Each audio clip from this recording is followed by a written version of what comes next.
चंदौली से ही, जहां चंदौली में जाली नोट बनाने वाले गिरोह का बड़ा भंडाफोड़ हुआ है। आपको बता दें, घर में चल रही थी नकली नोटों की मनी फैक्ट्री। पुलिस ने एक आरोपी को गिरफ्तार किया, 2 नाबालिग हिरासत में हैं। मौके से 100 और साथ ही 100 के 55 जाली नोट और सैकड़ों अध बने नोट बरामद हुए हैं। प्रिंटर, लैपटॉप, वाटरमार्क पेपर समेत पूरा सेटअप जब्त हुआ है। मुखबिर की सूचना पर पुलिस ने मारा छापा। यूट्यूब और गूगल से सीखी थी नकली नोट छापने की तकनीक। इंस्टाग्राम के जरिए जुड़ा था गिरोह का नेटवर्क। जाली नोट के बदले असली पैसे लेकर करता था सप्लाई। पुलिस जांच जारी है, अन्य आरोपियों की तलाश तेज। अलीनगर थाना पुलिस को मिली है बड़ी सफलता।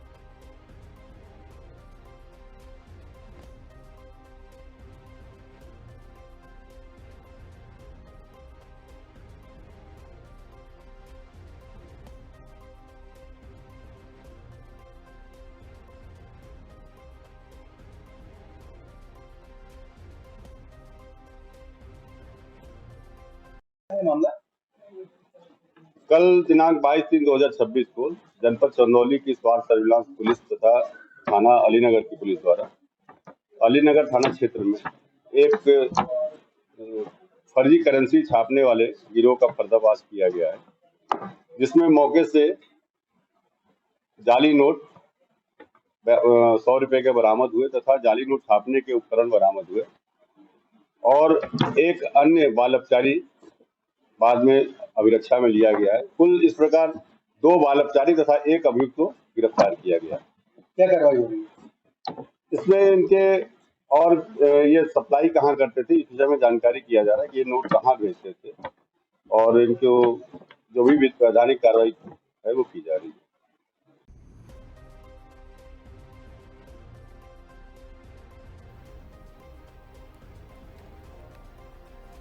खबर सोनभद्र से है, जहां अनपरा नगर में मासूम से छेड़छाड़ का सनसनीखेज मामला प्रकाश में है। स्थानीय इलेक्ट्रीशियन पर 9 साल की बच्ची से बैड टच का आरोप है। ट्यूशन के दौरान टीचर द्वारा बैड टच, पढ़ाई के दौरान बच्ची ने बताई है अपनी आपबीती और साथ ही तब खुला राज। आपबीती सुनते ही परिजनों और आसपास की महिला आक्रोशित हो गई और आरोपी की दुकान पर पहुंच गई। गुस्साए लोगों ने आरोपी को दुकान से पकड़कर पीटा और साथ ही आपको बता दें, आरोपी को करीब 1 किलोमीटर तक घसीटते हुए थाने पहुंचाया गया। घटना की सूचना मिलते ही सैकड़ों की भीड़ जमा हुई। आरोपी को भीड़ द्वारा दबोचने की घटना वीडियो सोशल मीडिया पर वायरल। पुलिस ने आरोपी को किया है गिरफ्तार।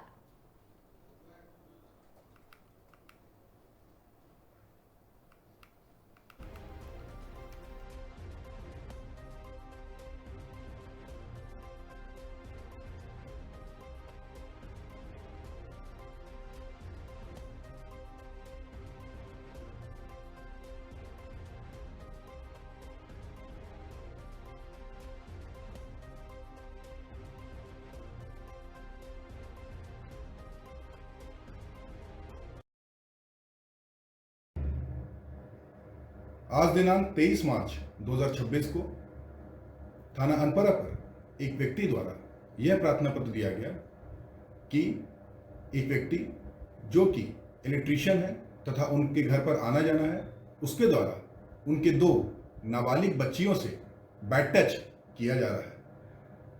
इस घटना का त्वरित संज्ञान लेते हुए अभियुक्त को हिरासत में लिया गया तथा अभियोग पंजीकृत किया जा रहा है। इस अभियोग को फास्ट ट्रैक के अंतर्गत चयनित करके अभियुक्त को जल्द से जल्द माननीय न्यायालय से सजा भी कराई जाएगी।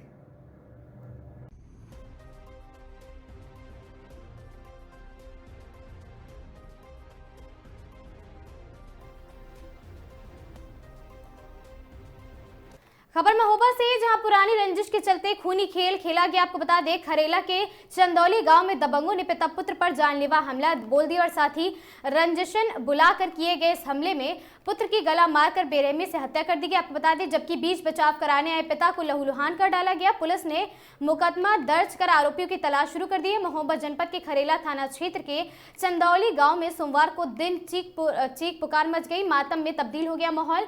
यहां पुरानी रंजिश की आग ने एक हंसते खेलते परिवार को उजाड़ कर रख दिया है। 60 वर्षीय मंगल सिंह और उनके पुत्र नरेंद्र पर गांव के ही दबंगों ने उस वक्त हमला कर दिया है जब एक सोची समझी साजिश के तहत नरेंद्र को गांव के बाहर एक पंचर की दुकान पर बुलवाया गया। जानकारी के मुताबिक पिछले वर्ष होली के दौरान हुए एक विवाद की खुन्नस संतोष नाम का व्यक्ति मन में पाले बैठा था। बदला लेने की नीयत से उसने किसी अन्य के जरिए नरेंद्र को फोन करवाकर दुकान पर बुलाया है और फिर अपने साथियों के साथ लाठी डंडे से कुल्हाड़ी से उस पर टूट पड़ा। और साथ ही इसी बीच जब पिता मंगल सिंह वहां से गुजर रहे थे तो अपने बेटे को जमीन पर लहूलुहान पड़ा देखा तो वह खुद को रोक न सके और वह लाठी लेकर अपने कलेजे के टुकड़े को बचाने के लिए हमलावरों से भिड़ गए।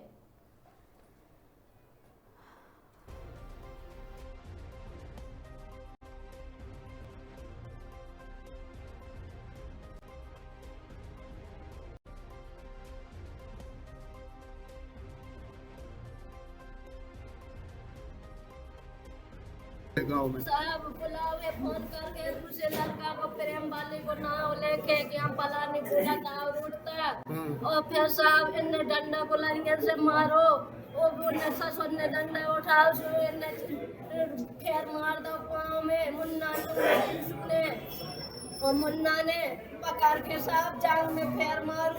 हमारा ससुर पहुंच गया ससुर मारो साहब बहुत मारो नंगा का बनत पराई बहू में पकड़त मार बनत साहब नंगा चंदौली को अपने आप का तो के मुंह से दब के रहे हो। मैं 4 गांव को दादा मुंह से दब के तुम रहे हो। ठीक है सारा मुंडे दबे नहीं आप लोग काम धंधा करत खेती किसानी उन्हें हमारे पति मारो साहब में न्याय मिलो चाहिए उन्हें सजा पाओ चाहिए। अच्छा कोई पूरा पुराना विवाद था क्या आप लोगों का? कुछ नहीं था। एक दिन ने हमारे देवर मारो पहले एक देवर मारो हमारे पति है पहले थोड़ी दूसरे से लड़ाई भाई वहाँ हमारे पति है मारो साहब मारो। अवगत कराना है कि खरेला थाना क्षेत्र के अंतर्गत चंदौली गांव में आज 2 पक्षों के बीच में विवाद हुआ जिसमें एक पक्ष से 2 लोग घायल हुए। पुलिस ने मौके पर पहुंच करके घायलों को अस्पताल भेजा जहां दौरान इलाज एक व्यक्ति की दुखद मृत्यु हो गई जबकि दूसरे व्यक्ति घायल है और इलाजरत हैं। प्रकरण में पीड़ित पक्ष की तहरीर पर अभियोग पंजीकृत किया गया है। साथ ही अभियुक्तों की गिरफ्तारी के लिए टीमों का गठन किया गया है। शीघ्र ही अभियुक्तों को गिरफ्तार किया जाएगा। प्रकरण में महत्वपूर्ण यह है कि दोनों ही पक्ष सजातीय और एक ही गांव के हैं और दोनों पक्षों ने एक दूसरे के विरुद्ध एक मुकदमा खरेला में पंजीकृत कराया था। दोनों ही अभियोगों में पुलिस के द्वारा आरोप पत्र प्रेषित किया गया था और दोनों पक्ष के लोगों के विरुद्ध प्रिवेंटिव कार्रवाई की गई थी। वर्तमान प्रकरण में अग्रिम विधिक कार्रवाई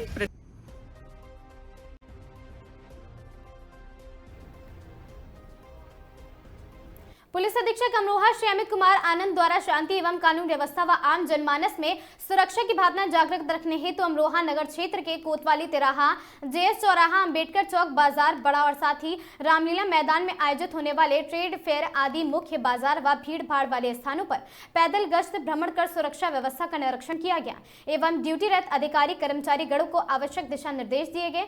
पैदल गश्त के दौरान आम व्यापारियों, दुकानदारों आदि से वार्ता कर सुरक्षा का एहसास दिलाया गया। महोदय द्वारा जनपद के समस्त थानों को अपने अपने क्षेत्र अंतर्गत पर्याप्त पुलिस बल के साथ अलर्ट रहकर निरंतर भ्रमणशील रहते हुए गश्त किए जाने के निर्देश दिए गए।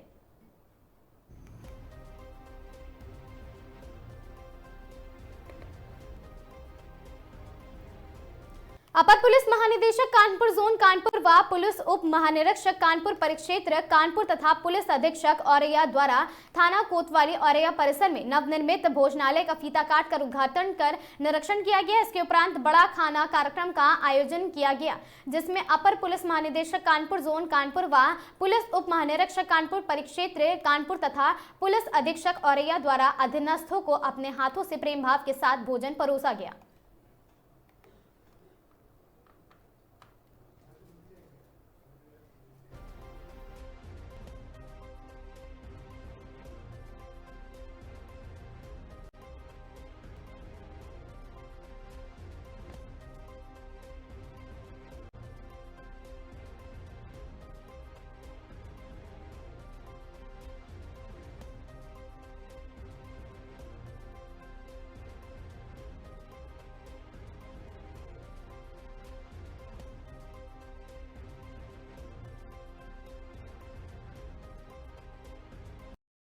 स्थानीय स्तर पर किस तरीके की नारियों के लिए सुरक्षा की गई है?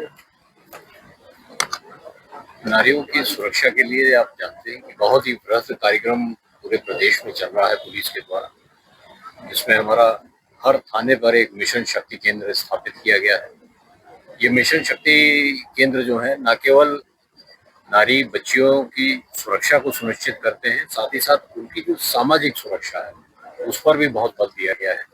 और सरकार की तरफ से जो नारी सुरक्षा, नारी सामाजिक सुरक्षा, नारी उत्थान के संबंधित जो स्कीम्स हैं, उन स्कीम्स का प्रचार प्रसार करते हैं और उन स्कीम्स के बारे में उनका क्रियान्वयन धरातल पे कैसा हो रहा है उसका ये अध्ययन भी करते हैं और अपना फीडबैक यहाँ पे देते हैं। जो पॉपुलर स्कीम्स हैं उनके संबंध में उनके क्रियान्वयन को और कैसे बेहतर किया जाए, ये लगातार फीडबैक पुलिस अधीक्षक के माध्यम से जनपद के पुलिस डीएम और सीडीओ तक पहुँचाया जाता है।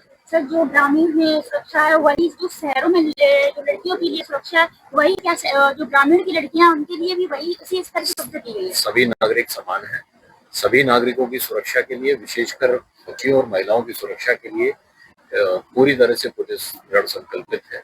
हमारी जो मिशन शक्ति केंद्र की टीम्स हैं वो लगातार भ्रमण करती है और साथ साथ जो एंटी रोमियो स्क्वाड्स हैं वो हर समय विशेषकर स्कूल, कॉलेजेस, कोचिंग्स के आसपास जो शरारती तत्व है उनको चिन्हित करते हैं और साथ ही साथ जो साइबर बुलिंग है, जो साइबर स्पेस में बुलिंग होती है उस पर भी हमारी रहती है और साइबर जो बुलिंग में लोग इन्वॉल्व हैं उनको चिन्हित करके उनके विरुद्ध कार्रवाई करते हैं।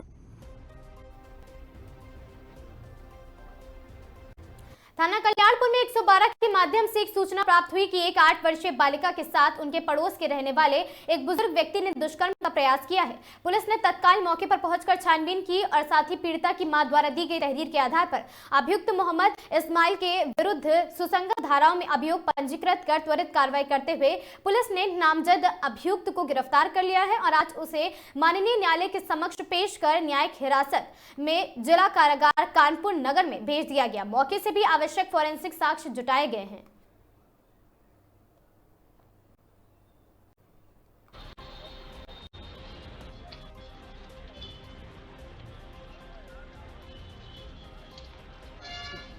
कल 112 के माध्यम से सूचना प्राप्त होती है कि थाना कल्याणपुर में एक 8 वर्षीय बच्ची के साथ एक बूढ़े व्यक्ति ने दुष्कर्म का प्रयास किया। तत्काल पुलिस मौके पर पहुंचती है, छानबीन की जाती है। पता चलता है कि महिला उनके द्वारा बताया गया कि उनकी बच्ची जिसकी 8 वर्ष है उसको एक उनके पड़ोस का रहने वाला एक व्यक्ति जो अपने घर ले जाता है दुष्कर्म का प्रयास करता है।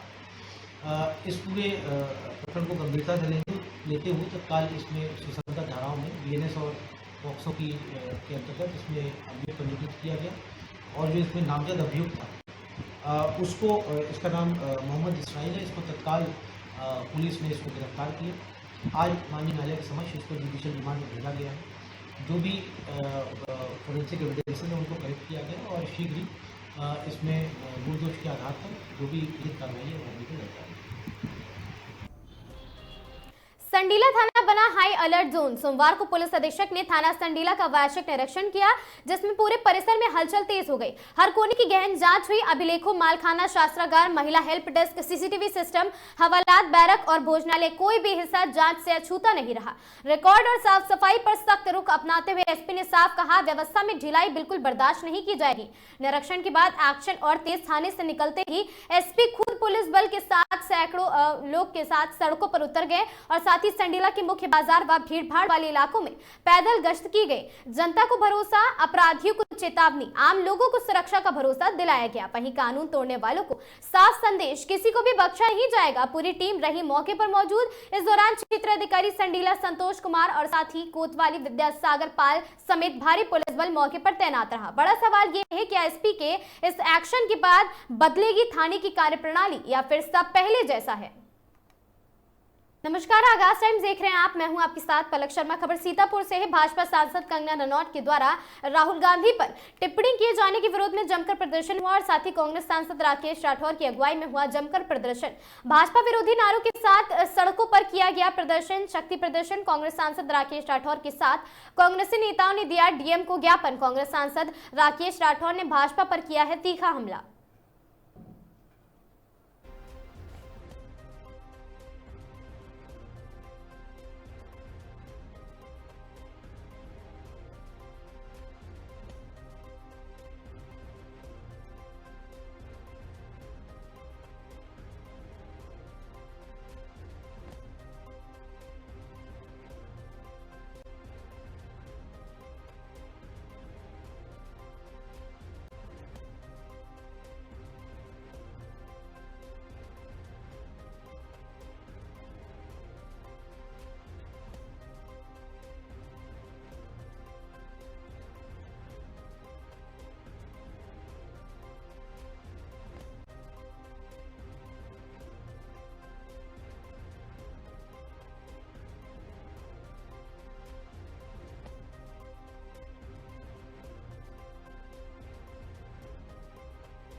ज्ञापन दिया गया, क्या मामला? भाजपा की सांसद कंगना रनौत द्वारा आए दिन सदन में और सदन के बाहर कांग्रेस के नेताओं और अन्य लोगों के खिलाफ आए दिन अशोभनीय टिप्पणी की जाती रही है। अभी उन्होंने हमने लोगों के नेता आदरणीय राहुल जी, जो नेता प्रतिपक्ष भी हैं, जिनके पास अपना संवैधानिक पद है, उनके खिलाफ भी अभद्र भाषा में उन्होंने सूचित किया। उनको जिस तरीके से उन्होंने उनको संबोधित किया है टपोरी कह के, ये बेहद ही शर्मनाक है, अमर्यादित है और संसदीय भी नहीं है।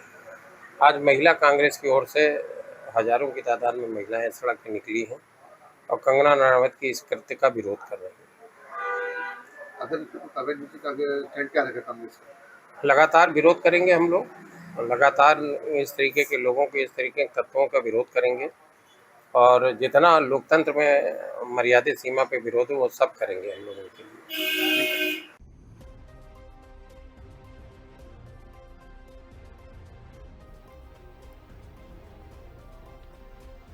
खबर कानपुर से कल्याणपुर थाना क्षेत्र अंतर्गत, जहां पर बीती 27 फरवरी को पनकी रोड निवासी सुनील कुमार द्वारा कल्याणपुर थाने में सूचना दी गई थी कि डॉक्टर आरबी गुप्ता नाम का व्यक्ति, जो खुद को कटिहार मेडिकल कॉलेज बिहार का प्रिंसिपल बताता है, उसने मेरी बेटी की एमबीबीएस में सीट अलॉटमेंट के लिए 4 लाख खाते में ट्रांसफर करा लिए हैं और नियत तिथि पर पटना बिहार में सीट अलॉटमेंट लेटर प्राप्त करते हुए हेतु बताया था। और साथ ही आपको बता दें कि हम लोग जब वहां पहुंचे तो इस व्यक्ति के द्वारा सीट अलॉटमेंट लेटर हेतु 3,75,000 और ट्रांसफर करने का मैसेज भेजा गया, जिस पर शिकायतकर्ता द्वारा अपने रिश्तेदार से 1,75,000 और ट्रांसफर करा दिए गए। जब सीट अलॉटमेंट लेटर प्राप्त नहीं हुआ तो साइबर फ्रॉड होने की जानकारी होने पर थाना कल्याणपुर में शिकायत प्रार्थना पत्र दिया गया, जिस पर तत्काल संज्ञान लेते हुए थाना कल्याणपुर में सुसंगत धारा में मुकदमा पंजीकृत किया गया और इसी के फलस्वरूप मामले को संज्ञान में लेते हुए पुलिस के उच्च अधिकारी के निर्देश पर सहायक पुलिस आयुक्त कल्याणपुर एवं सहायक पुलिस आयुक्त श्री सुमेध मिंदिल यादव और साथ ही आईपीएस के कुशल नेतृत्व में या मार्गदर्शन में प्रभारी निरीक्षक कल्याणपुर द्वारा टीम गठित कर इन आरोपियों को पश्चिम बंगाल के सिलीगुड़ी से पकड़ा गया है।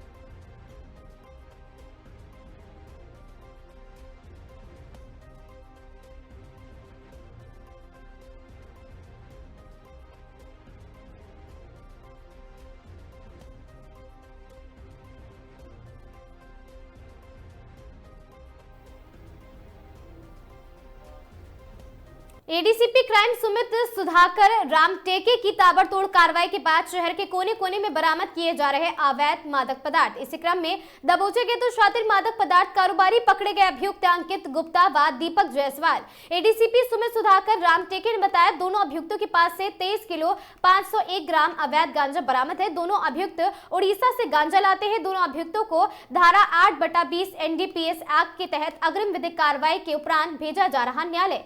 एडीसीपी सुमित सुधाकर रामटेके ने कहा, ऑपरेशन व्हाइट पाउडर के तहत यह अभियान लगातार जारी रहेगा। प्रभारी निरीक्षक मनोज सिंह भदौरिया के नेतृत्व में उप निरीक्षक Diwakar Pandey, Chandrashekhar, Vikas Kumar Gupta, Avinash Kumar Mishra, Satyam Maurya, Prabhat Mishra, head constable Pankaj Singh, constable Hariom, Balram Singh, Pradeep Kumar एवं क्राइम ब्रांच के उप निरीक्षक मंगल सिंह, मंजेश कुमार, हेड कांस्टेबल प्रदीप सिंह और साथ ही शैलेंद्र सिंह, ब्रजेंद्र सिंह, अभय कुमार, कांस्टेबल रोहित कुमार, अनुराग सिंह और साथ ही सतबीर ने इस गिरफ्तारी व बरामदगी को अंजाम दिया है।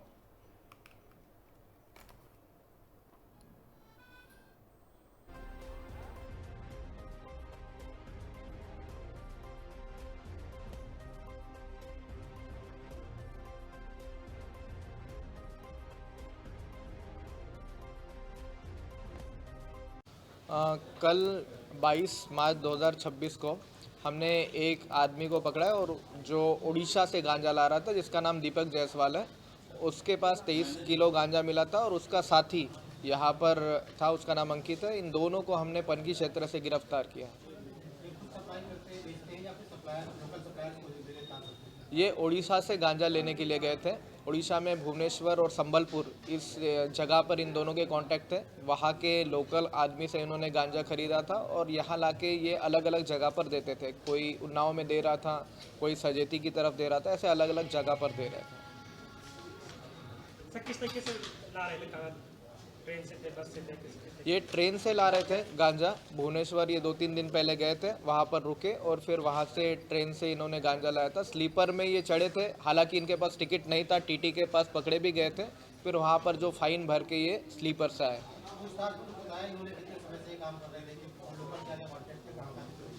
जितना पूछताछ में हमको पता चला है तो इनके ऊपर एक मुकदमा पहले से दर्ज है और इनके लोकल जैसे काकादेव में ऑपरेट करते थे, पनकी में ऑपरेट करते थे, वहाँ के लोकल लोगों को भी ये देते थे।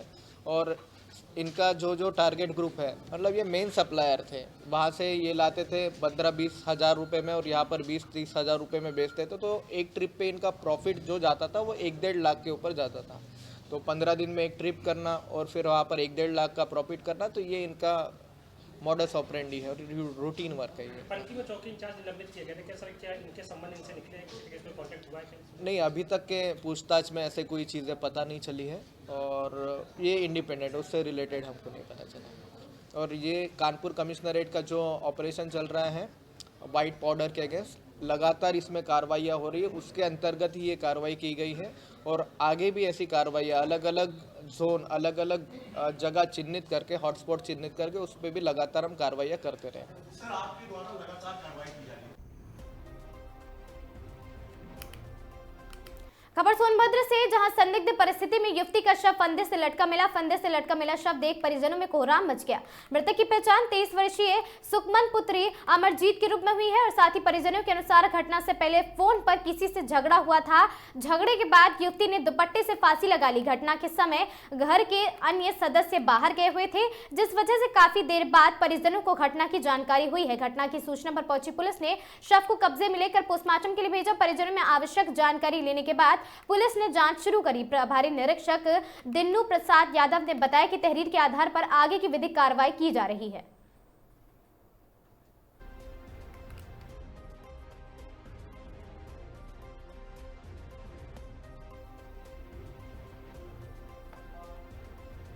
मांडा थाना क्षेत्र में एक इंजीनियर लापता हो गया है। राजापुर गांव निवासी इंजीनियर भारतगंज बाजार सामान खरीदने निकला था और परिजनों ने उसकी गुमशुदगी की शिकायत पुलिस में दर्ज की थी, जिसके बाद पुलिस ने मामले की जांच शुरू कर दी है। लापता इंजीनियर की पहचान ताड़कनाथ यादव पुत्र जीत नारायण यादव के रूप में हुई है। उन्होंने फैजाबाद राजकीय पॉलिटेक्निक कॉलेज में पढ़ाई पूरी की है। बीते 27 फरवरी को दोपहर में वह घर से भारतगंज बाजार के लिए निकले थे, लेकिन देर शाम तक घर नहीं लौटे। परिजनों ने पहले अपने स्तर पर काफी खोजबीन की। उन्होंने ताड़कनाथ के मोबाइल पर भी संपर्क करने का प्रयास किया, लेकिन उनका फोन बंद आ रहा था और साथ ही रिश्तेदारों और संभावित ठिकानों पर भी तलाशी की गई है, लेकिन उनका कोई भी सुराग अभी तक हाथ नहीं लगा है।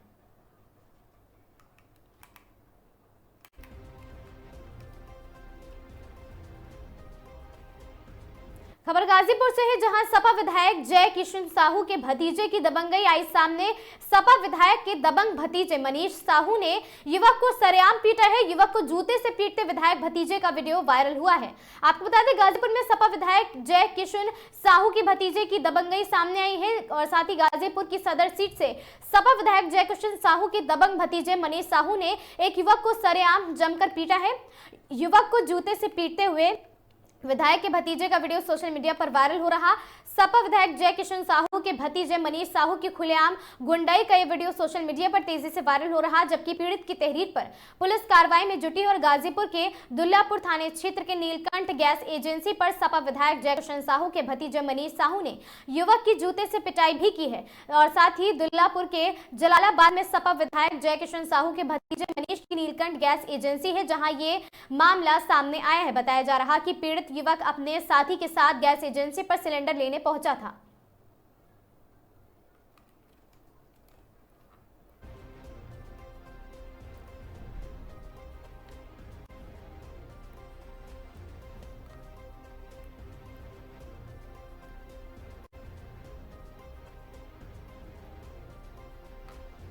सोशल मीडिया पे एक वीडियो वायरल हो रहा है जिसमें ये तथ्य बताया जा रहा है कि जलालाबाद थाना दुल्लापुर में एक दलित व्यक्ति को मारा जा रहा है गैस एजेंसी को।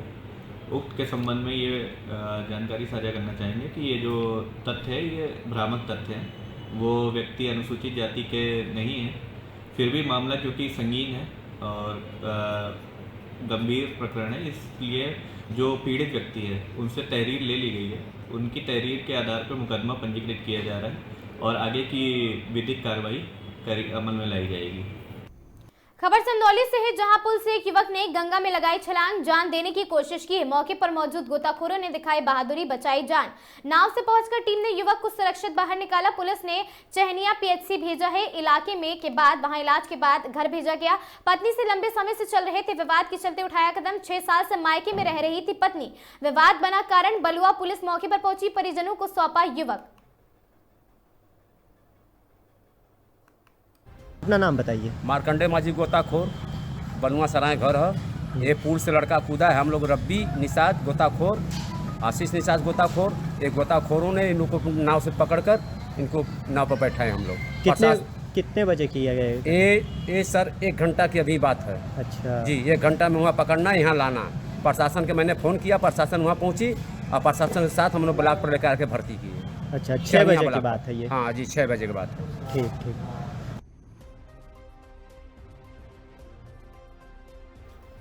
अपना नाम बताइए। मार्कंडे माझी गोताखोर। आदिशक्ति जगत जननी मां विंध्यवासिनी की नवरात्र में 9 रूपों की आराधना की जाती है। आदिशक्ति का 6वें दिन सिंह पर सवार 4 भुजा वाली माता कात्यायनी के रूप में पूजन किया जाता। मां कात्यायनी का स्वरूप अनंत दिव्य और साथ ही श्रवण के समान चमकीला है। ये अपनी प्रिय सवारी सिंह पर विराजमान रहती हैं। इनकी 4 भुजाएं भक्तों को वरदान देती हैं। इनका एक हाथ अभय मुद्रा में है तो दूसरा हाथ वर मुद्रा में है और अन्य हाथों में तलवार व कमल और फूल हैं। प्रत्येक प्राणी को सद्मार्ग पर प्रेरित करने वाली मां कात्यायनी स्वरूप सभी के लिए वहां पर आराध्य और साथ ही देवी कात्यायनी अमोघ फलदायिनी है। इनकी पूजा अर्चना द्वारा सभी संकटों को नाश किया जाता है। मां कात्यायनी दानवों पर पापों का नाश करने वाली है और साथ ही देवी कात्यायनी जी के पूजन से भक्त के भीतर शांति का संचार होता है। इस दिन साधक का मन आज्ञा चक्र में स्थिर रहता है और साथ ही योग साधना में इस आज्ञा चक्र का अनंत महत्वपूर्ण स्थान है। साधक का मन आज्ञा चक्र में स्थित होने पर उसे सहज भाव से मां कात्यायनी के दर्शन भी प्राप्त होते हैं।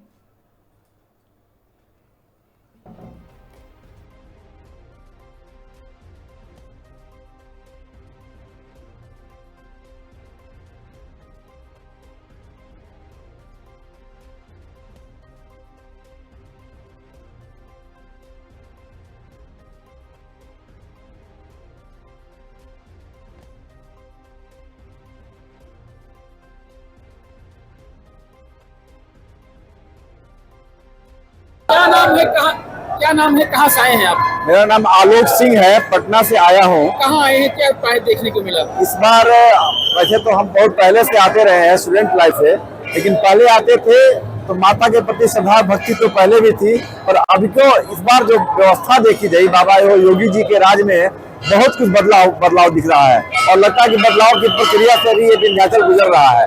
ये कॉरिडोर जो है बहुत शानदार है, भक्तों की लाइन लगने की व्यवस्था बढ़िया है, साथ में जगह जगह पुलिस की तैनाती है और लोग बड़ा ही पॉजिटिव माहौल में हंसते मुस्कुराते हुए भक्तों को रास्ता दे रहे हैं, दर्शन कराने में सुविधा मुहैया करा रहे हैं। माता के चरणों का चरण छूने का सौभाग्य प्राप्त हुआ इतने भीड़ भाड़ के बावजूद। ये बहुत उत्तम व्यवस्था है। ये बताइए कि पहले और अब के अपेक्षा में क्या अंतर है? पहले संकरी गलियां थी, आने में और निकलने में किधर से निकलेंगे क्या करेंगे बड़ा मुश्किल होती थी। अभी सब जगह खुला माहौल है। स्टेशन से उतरते ही सड़कें चौड़ी होनी शुरू दिखने लगी है। लगता है कि हाँ अब गाड़ी अभी वहां से आ सकेगी। ये बहुत बड़ा बदलाव है और हमको लगता है कि अगले नवरात्र में जब आएंगे तो ये व्यवस्था और सुंदर होगी। यही कामना है। जय माता दी। क्या नाम है आपका? मेरा नाम प्रशांत तिवारी है। हम आए हैं चंदौली से दर्शन करने माता रानी दरबार में। यहाँ आके दर्शन करके बहुत अच्छा लगा और मैं माता रानी से यही कामना करता हूँ कि देश प्रदेश सब जितने भी लोग हैं सब लोग खुशहाल रहें। और यहाँ पे पहले से काफ़ी सारी चीज़ें बदल चुकी हैं। पहले जब हम लोग आते थे दर्शन करें तो हमेशा ही आते रहते हैं, लेकिन अब जो है बहुत कुछ चीज़ें यहाँ पे बदल गई हैं और दर्शन हो गया। दर्शन बहुत अच्छे से हुआ। कैसा लगा दर्शन? दर्शन करके बहुत अच्छा लगा। माता रानी के दरबार में आके असीम सुख की प्राप्ति हुई है। जय माता दी। जय माता दी। जय। क्या नाम पड़ेगा? मेरा नाम पिंकी प्रियदर्शनी सिंह हुआ। मैं पटना बिहार से आई हूँ। पहले इससे पहले भी आ चुकी है? हाँ, मैं हर बार आती हूँ, दोनों नवरात्रि में आती हूँ। मेरा मन एकदम विचलित हो जाता है जब भी नवरात्र शुरू होता है। उसके पहले से ही मैं इंतजार में होती, मुझे जाना है। लेकिन इस बार का तो व्यवस्था बहुत ही अच्छा हमें लगा। मतलब भीड़ भाड़ होते हुए भी हमें इतना परेशानी नहीं झेलना पड़ा। हर बार मतलब भीड़ में एकदम ठूसम ठूसी होती थी, लेकिन फिर भी मैं माँ के दरबार में आती हूँ। हर साल आती हूँ और आगे भी आऊँगी। बहुत अच्छा लगा। मतलब क्या बोले, अच्छा लगता है। हर बार आते हैं विंध्याचल। हाँ, हर साल दोनों नवरात्र में आते हैं। बहुत अच्छा लगता है। कैसा लगा यहाँ आने में? क्या बदलाव आप देखेंगे? बदलाव तो बहुत, हर चीज चेंजिंग। मतलब गली में भी चेंजिंग देख रहे हैं। स्टेशन से जैसे हम ट्रेन से उतरे हैं, चेंज हमको दिखा है। यहाँ का सरकार बहुत अच्छा किया है और प्रशासन का भी देख रहे हैं, बहुत अच्छा मतलब योगदान है। मतलब पहले आते थे तो भीड़ भाड़ काफी और ठेलम ठेली ढकेला ढकेली होती थी एकदम। नहीं, इस बार बहुत अच्छा से दर्शन हुआ। एकदम माँ मतलब लगा कि माँ हमें एकदम बुलाई तो वो सार्थक हो गया। हर बार भीड़ भाड़ होता था, लेकिन फिर भी मैं आती थी और आगे भी आऊंगी। और ऐसा व्यवस्था रहा तो क्या माँ से मांगी है? क्या? अरे मांगा वो बताया नहीं जाता है। लोक कल्याण के लिए, जन कल्याण। बिल्कुल, जन कल्याण और परिवार कल्याण तो और अपना वाला नहीं बताया जाता है। आगे हाँ, व्यवस्था बहुत ही अच्छा। हर चीज चेंज हमको दिख रहा है यहाँ। सब चीज एकदम मतलब गली में भी देख रहे हैं। पिछले बार आए थे तो पूरा ऊपर खबर कंकड़ ये सब दिख रहा था, वो सब में भी देख रहे हैं अच्छा से मतलब चिकनापन दिख रहा है। और हम नंगे पाँव आए हैं इस बार। मतलब मंदिर में नंगे नहीं तो मंदिर के बाहर तक हम चप्पल पहन के आते थे। पहले नंगे पाँव आते थे, कुछ कष्ट होता था। हाँ, आते थे लेकिन कंकड़ ऊपर गड़ता था। लेकिन इस बार नहीं, इस बार बढ़िया रहा, बहुत अच्छा लगा। सुकून भरा एकदम एकदम एकदम। मौसम भी बहुत अच्छा है एकदम, क्या बोला जाए। बहुत। मैं पंडित अखिलेश चंद्र मिश्रा, राजन गुरु, विंध्याचल धाम। आज नवरात्र का छठा दिन है, षष्ठम कात्यायनी तिथि। आज के दिन भक्त कात्यायनी के रूप में भगवती का पूजन करते हैं। हमारे शास्त्रों में आया है कि चंद्रहासोज्ज्वल करा शार्दूल वरवाहना कात्यायनी शुभम दद्या देवीदा नवघातिनी। भगवती का बड़ा ही सुंदर स्वरूप है। 4 भुजाएं हैं और गुलाबी वस्त्र धारण की हुई है, सिंह पर आरूढ़ है। महर्षि कात्यायन के यहाँ पुत्री के रूप में उत्पन्न होने के कारण इन्हें कात्यायनी के नाम से जाना जाता है। यही वो देवी है जिन्होंने महिषासुर का वध दशमी को किए थे। और आज के दिन जो भी बहनों का विवाह नहीं हो रहा है, वो अगर इस मंत्र का जप करें कि कात्यायनी महामाये महायोगिन्यधीश्वरी नंद गोपा सुतम देवी पतिं मे कुरुते नमः, इस मंत्र का अगर जप करें और षोडशोपचार पूजन करें तो आज निशा रात्रि में जप करने से उनकी यह मनोकामना पूर्ण होती है। जो भक्त ईशान कोण में कलश की स्थापना किए हैं, वहां पर माता का पूजन करने के बाद ओम ह्रीं श्रीं कात्यायन्यै स्वाहा इस मंत्र का यदि 27 माला जप करें तो उनकी हर मनोकामना पूर्ण होती है। पूजन के बाद शहद और सिंघाड़ा का हलवा और अंगूर का भोग लगाना। आज के दिन जो भक्त मंगल की महादशा में परेशान हैं, उनकी दशाएं ठीक नहीं है, यह दशा भी जातक के कुंडली का ठीक हो जाता है और भौम देव की परम कृपा होती है। यह ब्रजमंडल की अधिष्ठात्री देवी है। जन्म जन्मांतर के पाप ताप इनकी साधना आराधना से नष्ट होते हैं और परम सुख की प्राप्ति होती है। और आज के दिन साधक के चक्र का आज्ञा चक्र का जागरण होता। खबर जौनपुर से है, जहां ऊर्जा मंत्री के शर्मा का जौनपुर दौरा। आज 3 दिवसीय जौनपुर महोत्सव में करेंगे शिरकत। जौनपुर महोत्सव का आज है पहला दिन। महोत्सव के पहले दिन मुख्यमंत्री सामूहिक विवाह का होगा कार्यक्रम। जौनपुर के शाही किला में होगा जौनपुर महोत्सव। 4 बजे पत्रकारों से प्रेस वार्ता करेंगे। प्रदेश सरकार के 9 वर्ष पूरे होने पर करेंगे प्रेस वार्ता का आयोजन।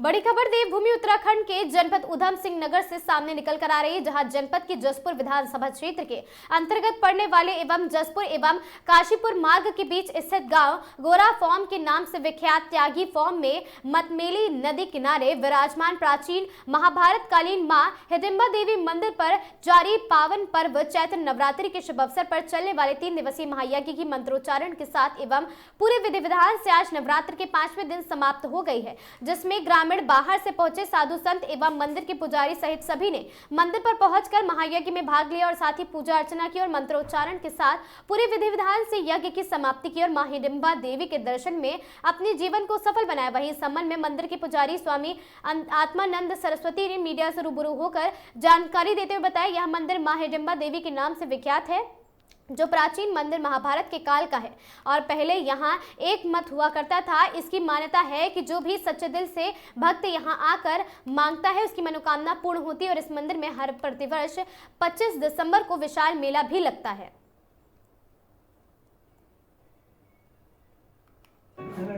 और जिस पे बैठ के मैं यहाँ पर मंदिर आता था और पूजा भी करता था इस स्थान पर। एक यहाँ पर गूलर का पेड़ था मंदिर के सिराने पर और वहाँ पर जो है एक छोटा मठ बना हुआ था जिसमें लोग जो है आते थे पौराणिक और यहाँ पर जो है प्रसाद चढ़ाते थे और इसकी सेवा करते थे। और ये मतवाली नदी है जिसके किनारे ये स्थित है, ये घूम फिर कर आ रही है मतवाली नदी। और ये पूर्व स्थान संत सेवा सदन हमारे बुजुर्ग माननीय श्री चंद त्यागी जी जो फ्रीडम फाइटर थे, हमारे पिताजी महाशय श्री हरद्वार लाल त्यागी जी और हमारे फूफाई श्री बलबीर सिंह त्यागी जी, उनको सन 1952 में इस क्षेत्र में फ्रीडम फाइटर होने के नाते शासन से 100 बीघे ज़मीन मिली थी, अलॉटमेंट हुआ था। और ये मंदिर बहुत पौराणिक है, बहुत प्राचीन है। यहाँ पर जो ठाकुर द्वारा क्षेत्र है, यहाँ के लोगों की बहुत बड़ी मान्यता थी। वहाँ के एक पंडित जी थे, उन्होंने इसके यहाँ पर जो है बड़ी जो है अपना जो है कि पूरा योगदान किया और उनके कोई बच्चा नहीं था। उस स्थान की सेवा करने से उनके 2 पुत्र पैदा हुए। इस बहुत सेवा भक्त आदमी थे वो और उनका बच्चा एक बैंक मैनेजर है, कहीं प्रोफेसर भी है इस क्षेत्र में ही उत्तराखंड में। तो ठाकुर द्वारा क्षेत्र के लोगों की क्षेत्र में बड़ी मान्यता थी। उसके बाद दूर दराज से बहुत दूर के लोग यहाँ आते थे और 25 दिसंबर के दिन बहुत बड़ा यहाँ पर मेला लगता है जिसमें जो है काफ़ी पुलिस बल परमिशन लेकर लगाना पड़ता है शांति व्यवस्था के लिए और करीबन 50-60 हज़ार के करीब आदमी यहाँ पर प्रसाद चढ़ा के चला जाता है। बहुत प्राचीन स्थल है। मैं यहाँ पर नया आया हूँ, यज्ञ कराने आया हूँ इस मंदिर पे। वो मैंने यज्ञ करा दिया है। 3 दिन का कार्यक्रम था, आज 11 बजे उसकी पूर्णाहुति हो गई। विधायक जी भी आए थे, यज्ञ हो गया। अब रहा सवाल मंदिर का। मंदिर के विषय में मैंने अपनी ज़िंदगी में पहला माता हिडम्बा का मंदिर देखा है और इसके विषय में मुझे जानकारी नहीं है किस स्थान पर है, किस नदी के पास में है, क्योंकि मैं बाहर से आया हूँ, यहाँ के लिए नया हूँ, इसकी जानकारी नहीं की मैंने। जी, मैं बरेली से आया हूँ और यहाँ हमारे स्वामी आत्मानंद जी महाराज हैं, इनका फार्म है त्यागी फार्म और इन्होंने मुझे यहाँ बुलाया है और यहाँ पर यजुर्वेद पारायण महायज्ञ करने के लिए बुलाया है। तो 3 दिन का कार्यक्रम था, 21, 22, 23 मार्च और वो हो गया, पूरा हुआ है। उत्तराखंड जसपुर के गांव गोरा फार्म में मंदिर है। यह मंदिर माता हिडिंबा देवी के नाम से जाना जाता है और यह 5000 वर्ष पुराना मंदिर है। यह मंदिर महाभारत के टाइम का मंदिर है और बहुत प्राचीन शिव मंदिर, ये माता हिडिंबा देवी का मंदिर है। ये इस मंदिर में 3 दिन का यज्ञ था, 21, 22, 23 और यह यज्ञ आज 11 बजे समाप्त हुआ। उसके उपरांत सभी जनता ने भंडारे का उपराला करा। भंडारा चला है यहाँ, उड़द चावलों का और आलू मटर की सब्ज़ी और पूरी छोले चावल चले हैं। माता के जो नवरात्रों में चलता है वो भंडारा चला है यहाँ पे। मेरा नाम कुलदीप समाज सेवी, मैं जसपुर ग्राम कल्याणपुर का हूँ और मेरा यहाँ पे माता रानी के यज्ञ में सेवा के लिए पहुँचे थे और अपनी मनोकामना मानवता के बड़े हित में अंतर्राष्ट्रीय जनसंपर्क समुदाय ने विश्व नेताओं से तत्काल युद्ध विराम की अपील की है और साथ ही Public Relation Society of India के राष्ट्रीय अध्यक्ष डॉक्टर अजीत पाठक ने कहा, युद्ध के कारण मानव जीवन की हानि, वैश्विक संसाधनों की कमी और पर्यावरण को गंभीर नुकसान हो रहा है। उन्होंने विश्व नेताओं से मानवता को प्राथमिकता देते हुए संवाद, कूटनीति, स्थायी शांति के आगे आने का आग्रह किया है।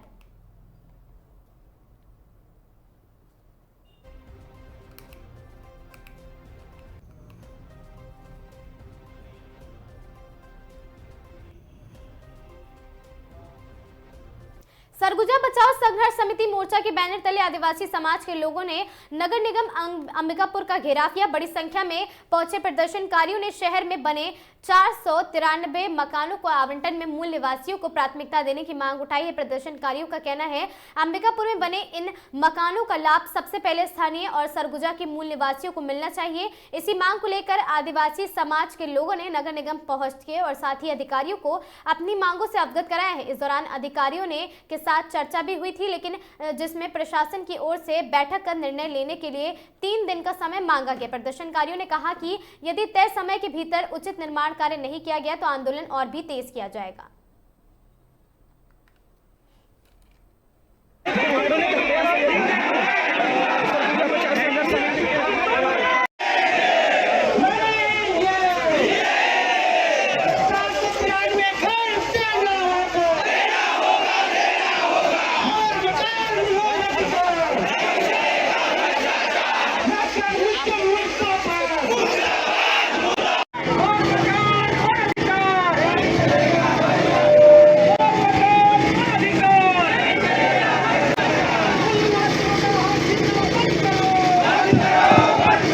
हेलो हेलो हेलो हेलो मोर अधिकार हेलो हेलो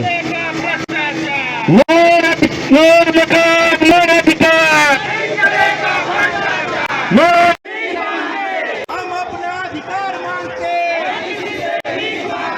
हम अपना अधिकार मांगते, आदिवासियों का हक छीनना बंद करो, आदिवासियों का हक छीनना बंद करो, हकदारों का उनका अधिकार दो, अधिकार दो, अधिकार दो, देना होगा, देना होगा, देना होगा, का उनका अधिकार देना होगा, नारेबाजी के साथ चलेंगे। लोगों को बना करके जाना है साथियों, क्योंकि आज सरगुजा की अस्तित्व की लड़ाई है। जो लड़ाई में हम लोगों को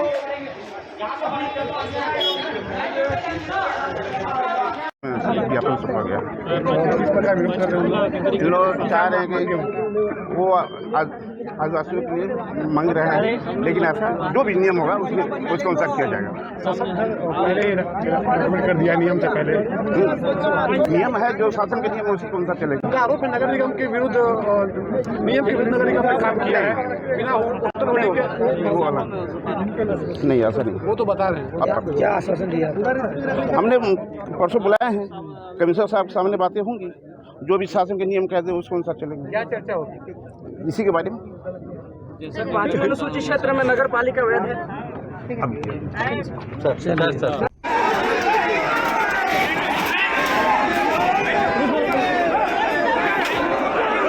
तीर्थनगरी में बनखंडी क्षेत्र के निवासियों ने जल निगम में क्षेत्र में नई सीवर लाइन बिछाने की गुहार लगाई है। स्थानीय निवासियों का कहना है कि वर्तमान व्यवस्था पूरी तरह ध्वस्त हो चुकी है, जिससे उन्हें भारी दिक्कतों का सामना करना पड़ रहा है। बता दें कि उत्तराखंड जल निगम के परियोजना प्रबंधक अनुरक्षण और साथ ही शाखा गंगा को सौंपने गए पत्र में स्थानीय निवासियों ने बताया कि पूर्व में सीवर लाइन न होने के कारण कुछ संपत्तियां स्वामियों ने निजी प्रयासों से एक छोटी लाइन डलवाई थी।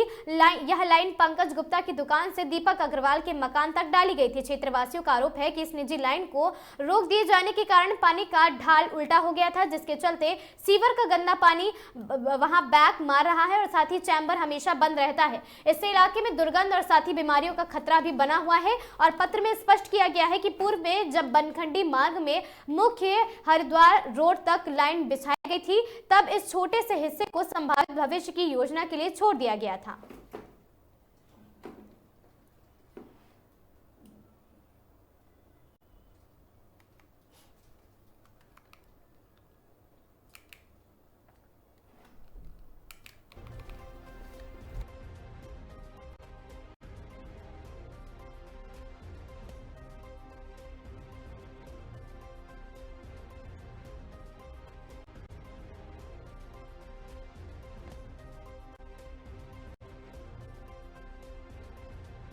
काफी समय से। देखिए बनखंडी क्षेत्र विकसित हो गया है, लेकिन यहाँ पर क्या है, ये पीपल के पेड़ से लेकर यूको बैंक के पास तक सीवर लाइन नहीं है।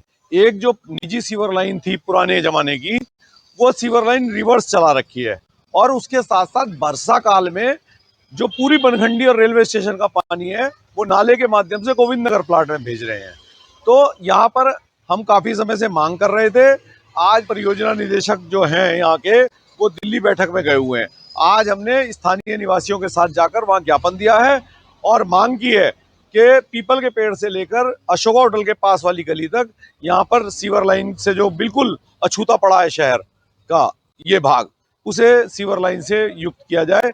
बहुत समस्या है, बरसात में तो हमारे घरों के अंदर बेड फ्यूम्स और बैक मारने लगता है।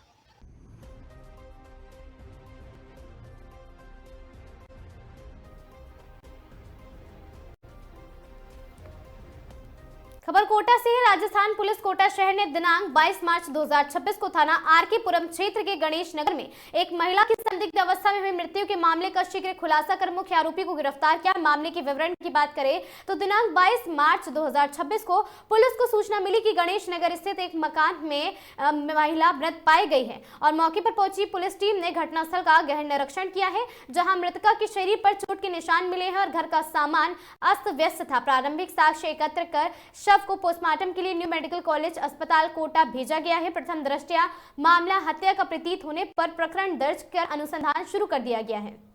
पुलिस की कार्रवाई की बात करें तो मामले की गंभीरता को देखते हुए पुलिस अधीक्षक कोटा शहर आईपीएस तेजस्विनी गौतम ने निर्देश पर अतिरिक्त पुलिस अधीक्षक श्रीमती चंचल मिश्रा और साथ ही पुलिस उप अधीक्षक श्री मनीष शर्मा और थानाधिकारी सिद्धार्थ श्रीवास्तव आईपीएस प्रोफेसर के नेतृत्व में विशेष पुलिस टीमों का गठन भी किया गया है।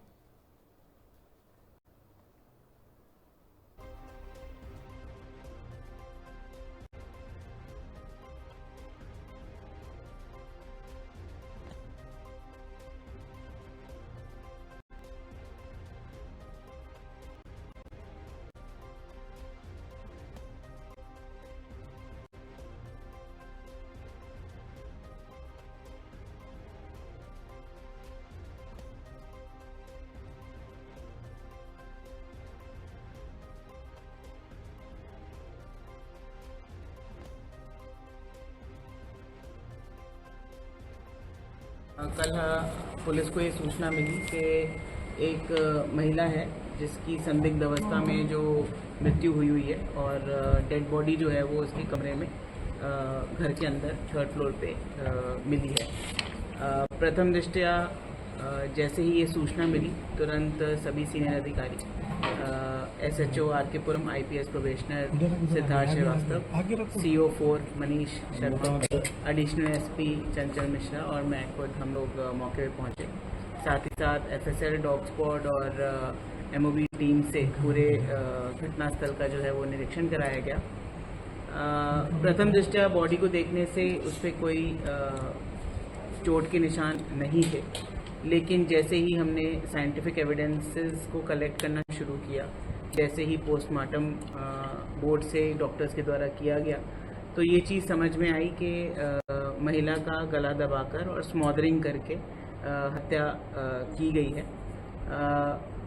टीम के अथक प्रयासों से, जिसमें आईपीएस प्रोबेशनर सिद्धार्थ श्रीवास्तव और CO 4 मनीष शर्मा के नेतृत्व में जो पूरी टीम ने बेहतरीन काम किया और महज कुछ ही घंटों में मुख्य आरोपी पुखराज पारेता नाम का जो एक व्यक्ति है उसको गिरफ्तार किया जा चुका है। ये जो मुख्य आरोपी है ये इस महिला का जानकार व्यक्ति था, इसके घर पे आना जाना था।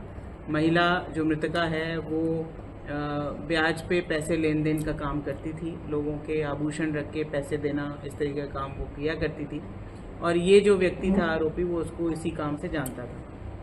इनका आपस में लेन देन का कुछ विवाद था और आरोपी ने बहुत ही चालाकी से अपने आपसी विवाद को लूट का एक परिदृश्य करते हुए, क्योंकि वो मौके से महिला के कुछ आभूषण और पैसे जो उसके घर में रखे हुए थे वो भी ले गया और फिर उसका गला दबाकर, हाथ से ही गला दबाया और स्मॉदरिंग करके उस महिला की हत्या कर दी।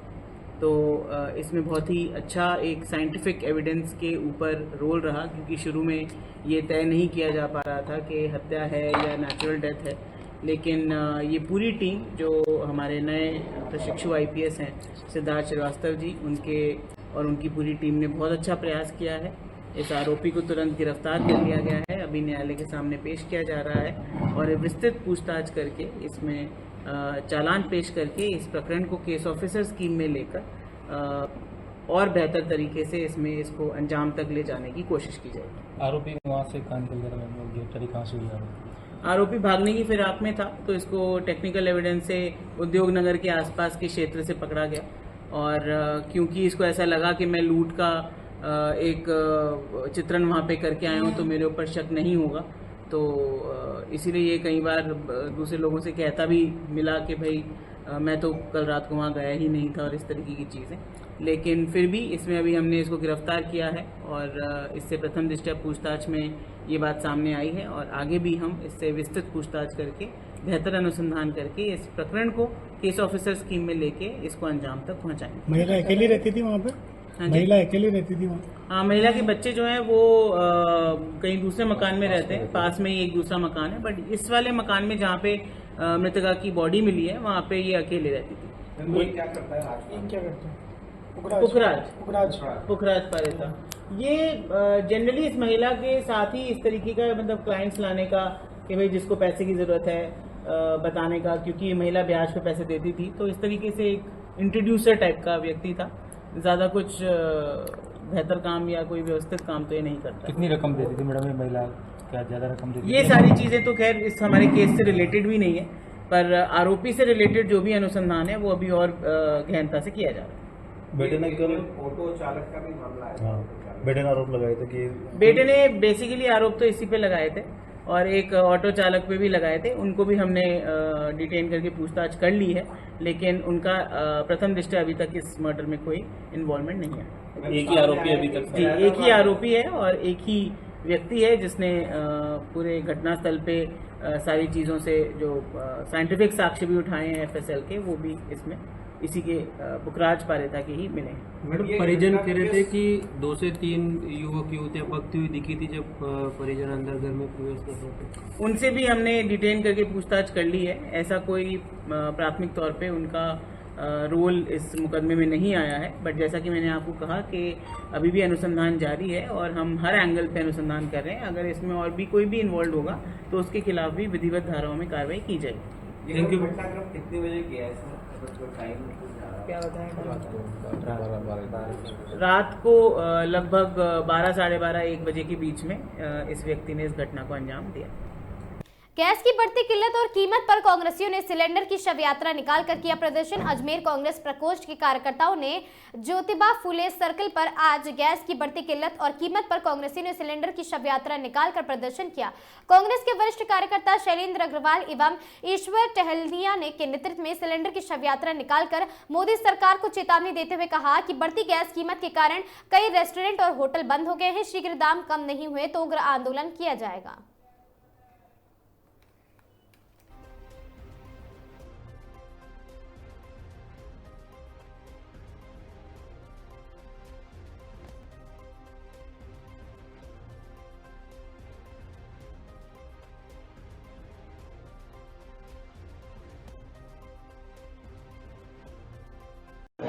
पिछले कई दिनों से जो पूरे देश में, राजस्थान में, अजमेर में गैस की किल्लत हुई है, एक तरफ दाम बढ़ा दिए गए और उसके बावजूद मांग के अनुसार गैस की आपूर्ति नहीं हो रही है। उसको लेकर आज यहाँ राजस्थान प्रदेश कांग्रेस कमेटी अभाव प्रकोष्ठ के निर्देशानुसार हमारे इस प्रकोष्ठ के शहर अध्यक्ष ईश्वर टहलियान जी के नेतृत्व में, हमारे शहर कांग्रेस कमेटी के अध्यक्ष डॉक्टर राजकुमार जयपाल जी के निर्देशानुसार उनके नेतृत्व में आज हमने यहाँ प्रदर्शन किया ज्योतिबा फुले सर्किल पर। आज गैस के अभाव में कई रेस्टोरेंट बंद हो गए, कई चीज़ों के दाम बढ़ गए, परंतु नरेंद्र मोदी सरकार के कानों पर जूं नहीं रेंग रही है। अभी तो हमने सांकेतिक आज ये आंदोलन किया है, यदि शीघ्र इस पर कोई ठोस निर्णय नहीं जाता तो कांग्रेस कमेटी सड़कों पर उतरकर उग्र आंदोलन करेगी। शैलेंद्र अग्रवाल, ब्लॉक कांग्रेस अध्यक्ष। कांग्रेस कमेटी अभाव अभियोग प्रकोष्ठ के निर्देश अनुसार आज अजमेर शहर जिला कांग्रेस कमेटी के अध्यक्ष डॉक्टर राजकुमार जयपाल जी के नेतृत्व में अभाव अभियोग प्रकोष्ठ अजमेर शहर जिला कांग्रेस कमेटी द्वारा गैस सिलेंडर की बढ़ते दाम और किल्लत को लेकर ज्योतिबा फुले सर्किल पर एक विरोध प्रदर्शन आयोजित किया गया। अभाव अभियोग प्रकोष्ठ हमेशा से जनहित के मुद्दों को उठाता रहा है। इसी अनुसार आज आपने देखा होगा पिछले 20-22 दिनों से जो युद्ध चल रहा है ईरान, इजराइल और अमेरिका के बीच में, उससे पूरे देश के अंदर गैस के साथ साथ पेट्रोल को भी देख रहे हो आपकी कीमत बढ़ती जा रही है, किल्लत बढ़ती जा रही है। मोदी सरकार आपातकालीन बैठक बुला के, लेकिन उस कोई जनहित के मुद्दों को या लोगों को कोई राहत देने के लिए कोई भी ठोस कदम नहीं उठा पा रहे हैं। उसी को लेकर आज हमने विरोध प्रदर्शन किया है। ईश्वर टहलियानी। पुलिस अधीक्षक कोटा ग्रामीण श्री सुजीत शंकर ने बताया कि 22 मार्च 2025 को थाना चेचट पुलिस व जिला स्तरीय टीम द्वारा दुष्कर्म के प्रकरण में 37 साल के फरार 25,000 की इनामिया स्थायी वारंटी शिवराम पुत्र मान सिंह जाति बंजारा निवासी छिपरामऊ जिला फर्रुखाबाद उत्तर प्रदेश हाल निवासी बंजारा बस्ती किशनबातों खेड़े पेट्रोल पटेल नगर से भीलवाड़ा को गिरफ्तार करने में सफलता प्राप्त हुई है। ये वारंटी घटना के दिन से ही फरार चल रहा था और अलग अलग नाम व पते बदलकर अपनी पहचान छुपा रहा था। पुलिस अधीक्षक महोदय जिला कोटा ग्रामीण के निर्देश व पुराने चालानशुदा अपराधियों, उद्घोषित अपराधियों और साथ ही स्थायी वारंटी व थाना चेचट पुलिस कोटा ग्रामीण वांछित अपराधी राजस्थान पुलिस कोटा ग्रामीण द्वारा करोड़ों रुपए की नकबजनी व वांछित इनामी अपराधी को गिरफ्तार कर लिया गया है।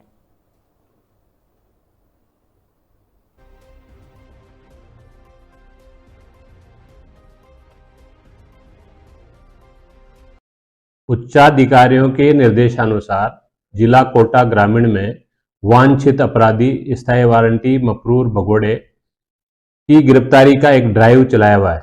इसके तहत आज वर्ष 1988 से फरार एक स्थायी वारंटी को गिरफ्तार करने में थाना चेचट के द्वारा सफलता प्राप्त की गई है। इस वांछित वारंटी पर जिला पुलिस के द्वारा 25,000 का इनाम भी घोषित किया हुआ था और इसे जो है से गिरफ्तार किया गया। ये वर्ष 1988 में थाना चेचट में 363, 366, 376 आईपीसी में दर्ज प्रकरण में फरार चल रहा था। दिनांक 14 दिसंबर 2025 को सीएफसील गड़ेपान फैक्ट्री में रात्रि के समय जो मैनेजर है वहां के राजकुमार मित्तल, इनके घर में अज्ञात बदमाशों द्वारा चोरी की गई थी, जिसमें करीब 3.5 लाख रुपए नकद और लगभग 10-12 किलो चांदी और 300-400 ग्राम सोना चोरी होना इनके द्वारा बताया गया था। इस प्रकरण में सिमलिया पुलिस ने पूर्व में 6 अपराधियों को गिरफ्तार किया था। घटना के बाद से जो चोरी का माल खरीदने वाला सोनी था, राहुल सोनी, वो फरार हो गया था, जिसे पुलिस की टीम ने दस्तयाब करने में सफलता प्राप्त की है और इसे गिरफ्तार किया जाकर इसे अग्रिम अनुसंधान किया जा रहा है। आपको बता दें खबर अलवर से है, जहां पर प्रदेश भर के ग्राम विकास अधिकारी 8 अप्रैल को जयपुर में मुख्यमंत्री आवास का घेराव करेंगे। वहीं अगले दिन 9 अप्रैल को जयपुर सिविल लाइंस में महापड़ाव शुरू करेंगे। वहीं इससे पहले जिले भर के ग्राम सेवकों ने अलवर मुख्यालय पर सोमवार को विरोध प्रदर्शन किया। वीडियो वर्ग से जुड़ी पदोन्नति नहीं होने और साथ ही कैडर स्टेथन सहित 11 सूत्रीय मांगों को लेकर अलवर कलेक्ट्रेट के नाम ज्ञापन दिया गया। ग्राम विकास अधिकारी संघ के जिलाध्यक्ष मनोज यादव ने बताया, ग्राम विकास अधिकारियों के पद पर पदोन्नति हो रही है और विशेष रूप से पूरे प्रदेश में 2500 पद सहायक विकास अधिकारी, 250 पद अतिरिक्त विकास अधिकारी और साथ ही 200 पद विकास अधिकारी के पद खाली हैं।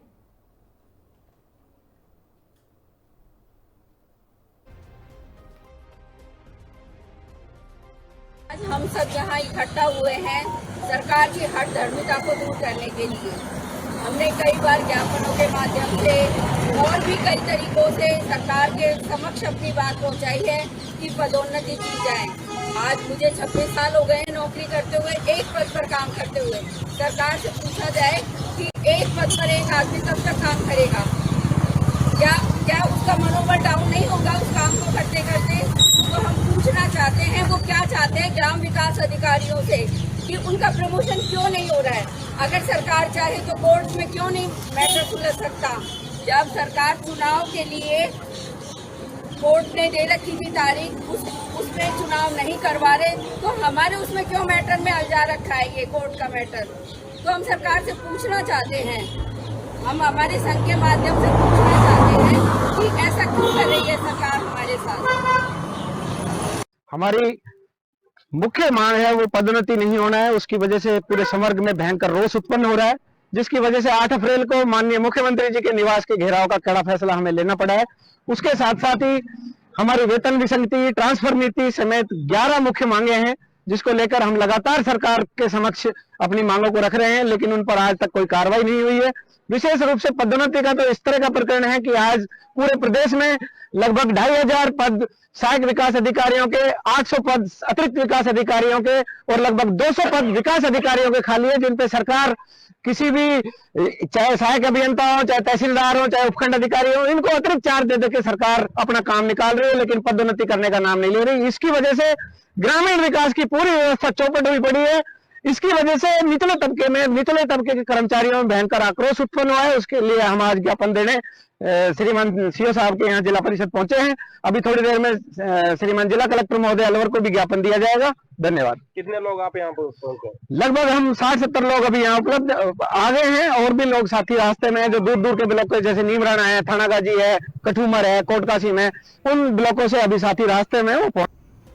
खबर कोटा से है। पश्चिम मध्य रेलवे के कोटा मंडल द्वारा कैला देवी एवं बीजासन माता मेले के दौरान श्रद्धालुओं की भारी भीड़ को ध्यान में रखते हुए 27 मार्च 2026 तक व्यापक स्तर पर भीड़ प्रबंधन एवं यात्री सुविधा संबंधी विशेष व्यवस्थाएं लागू कर दी गई हैं।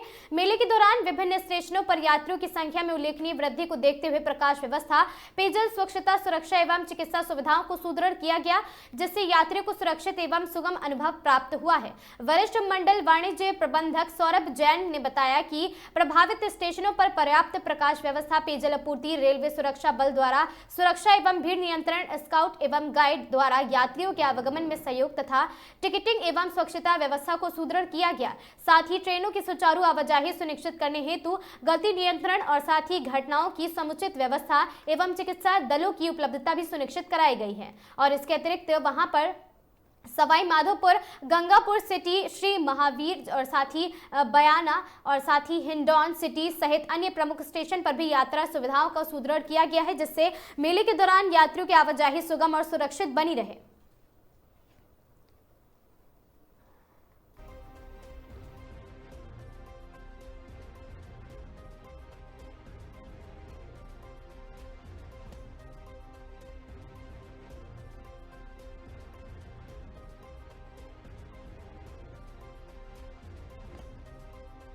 कोटा शहर वासियों को नमस्ते करता हूं।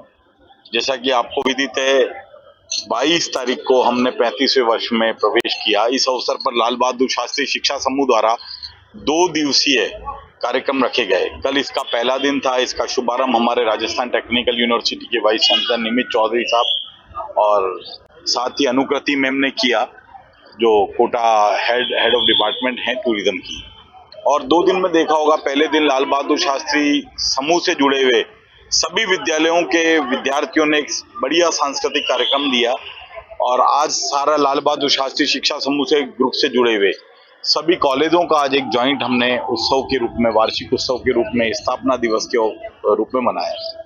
किसी भी संस्था के लिए 35 साल का सफर तय करना और लगातार निरंतर तय करना बहुत फक्र की बात होती है। हम भी बहुत फक्र महसूस करते हैं। इस अवसर पर हम सभी कोटा वासियों, हमारे अभिभावकों को, हमारे शिक्षकों को, साथ साथ जिन्होंने इस 35 साल के सफर में जिन ने भी हमारा इस मुकाम पर साथ दिया, उन सभी को धन्यवाद देते हैं। आप सभी के सहयोग और आशीर्वाद से यह समूह हमेशा आगे बढ़ता रहेगा, ऐसा मेरी मंगल कामना है। धन्यवाद। जय भारत, जय। एलबीएस एजुकेशन ग्रुप का वार्षिकोत्सव एवं एलबीएस फाउंडेशन महोत्सव उत्साह और गरिमा के साथ रानपुर कैंपस में आयोजित किया गया। चेयरमैन कुलदीप माथुर ने बताया कि कार्यक्रम में विद्यार्थियों ने मंच पर सांस्कृतिक प्रस्तुतियों से समा बांध दिया। वहीं वर्ष भर की खेल एवं अन्य गतिविधियों में उत्कृष्ट प्रदर्शन करने वाले प्रतिभाशाली विद्यार्थियों को सम्मानित किया गया। कार्यक्रम के मुख्य अतिथि विंग कमांडर एनसीसी डॉक्टर अनुराग पांडे एवं चेयरमैन कुलदीप माथुर ने दीप प्रज्वलन के साथ कार्यक्रम का शुभारंभ किया। अतिथियों का पारंपरिक राजस्थानी पगड़ी, तिलक एवं स्मृति देकर स्वागत किया गया।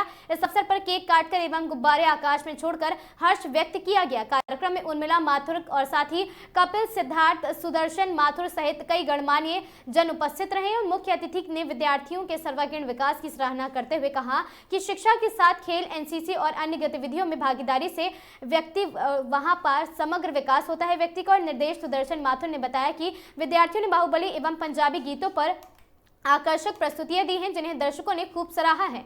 विशिष्ट अतिथि गायक क्षितिज तारे ने अपनी मधुर आवाज से समा बांधते हुए मौला मेरे और साथ ही तो से नैना लागे जैसे लोकप्रिय गीत प्रस्तुत किए हैं। उनकी भावपूर्ण प्रस्तुति ने उपस्थित जनसमूह को मंत्रमुग्ध कर दिया और कार्यक्रम को यादगार भी बना दिया।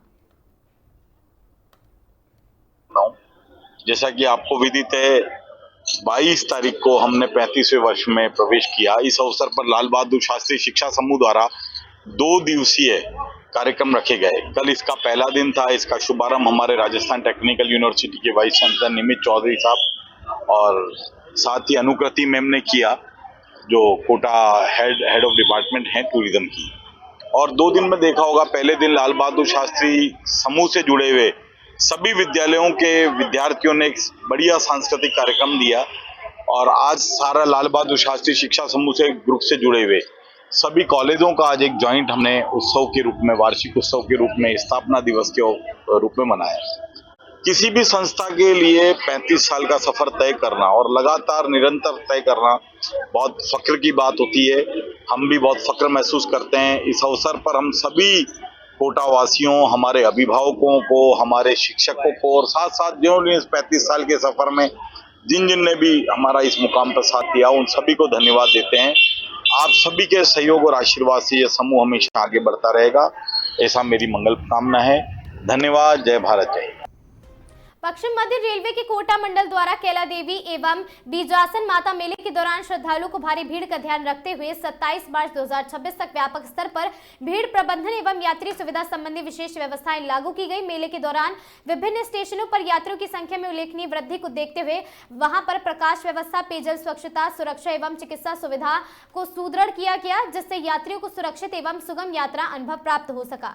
वरिष्ठ मंडल वाणिज्य प्रबंधक सौरभ जैन ने बताया कि प्रभावित स्टेशनों पर पर्याप्त प्रकाश व्यवस्था, पेयजल आपूर्ति, रेलवे सुरक्षा बल द्वारा सुरक्षा एवं भीड़ नियंत्रण, स्काउट एवं गाइड द्वारा यात्रियों के आवागमन में सहयोग तथा टिकटिंग एवं स्वच्छता व्यवस्था को सुदृढ़ किया गया। साथ ही ट्रेनों की सुचारू आवाजाही सुनिश्चित करते हुए गति नियंत्रण, घोषणाओं की समुचित व्यवस्था एवं चिकित्सीय दलों की उपलब्धता भी सुनिश्चित की गई। उन्होंने बताया वहां पर श्रद्धालुओं की सुविधा को ध्यान में रखते हुए इंदरगढ़ स्टेशन पर कुछ प्रमुख ट्रेनों का अस्थायी ठहराव प्रदान किया गया और इसके अंतर्गत ट्रेन संख्या 12955, 19037 एवं 19038 को दिनांक 15 मार्च 2026 से 29 मार्च 2026 तक तथा ट्रेन संख्या 12956 को दिनांक 16 मार्च 2026 से 30 मार्च 2026 तक इंदरगढ़ स्टेशन पर अस्थायी रूप से रोका जा रहा है। इसके अतिरिक्त वहां सवाई माधोपुर, गंगापुर सिटी, श्री महावीर जी और साथ ही बयाना, हिंडौनी सिटी, अन्य प्रमुख स्टेशनों पर भी यात्री सुविधाओं को सुदृढ़ किया गया,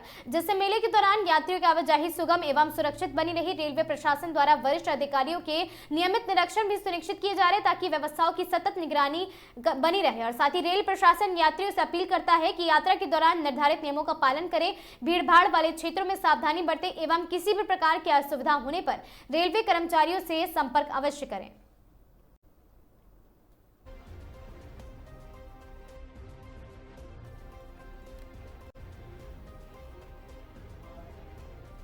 इन खबरों में आज के लिए बस इतना ही। ऐसी खबरों से लगातार जुड़े रहने के लिए बने रहें हमारे साथ और देखते रहें आगाज टाइम्स।